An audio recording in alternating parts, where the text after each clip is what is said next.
All right, Ian, so let's see what these lovely sliders are.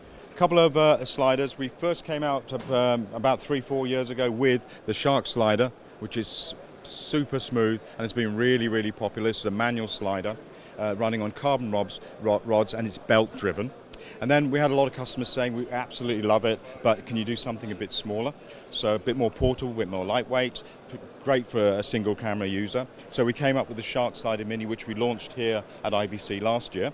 It's totally modular, so you can add as much track as you like. It doesn't have a belt, so it's not limited by the belts and changing belts, etc. Locks here. This is the manual version. Both these feature our unique and patented flywheel, which adds to the smoothness of the motion. This has teeth as part of the drive. And you could upgrade either of these to the full 3-axis control version here for the larger Shark slider. Gives you full 3-axis control via a handheld device. Or for the smaller Shark Slider Mini. And here we have the 3-axis setup for the Shark Slider Mini. We've got a motor here which is running the slide. We've also got the X2 Mini, which is running the tilt and pan.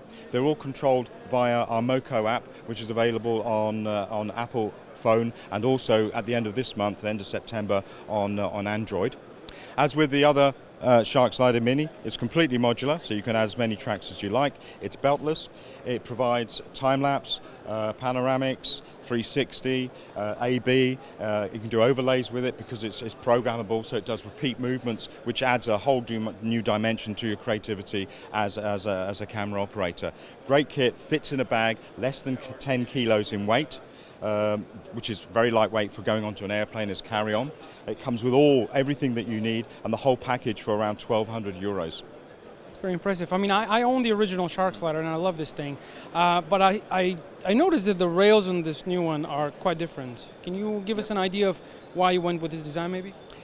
Yeah, this is an anodized material. It's incredibly precise in that there's no seam on it for the joins.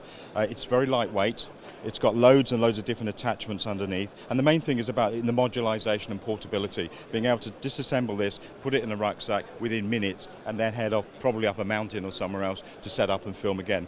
Great for time-lapse photographers because it's very reliable. We're running this on a power bank here, but it does have its own internal batteries. But because we're running for 10 hours a day, we use a power bank. But again, if you're doing time-lapse, you probably want to run a power bank anyway.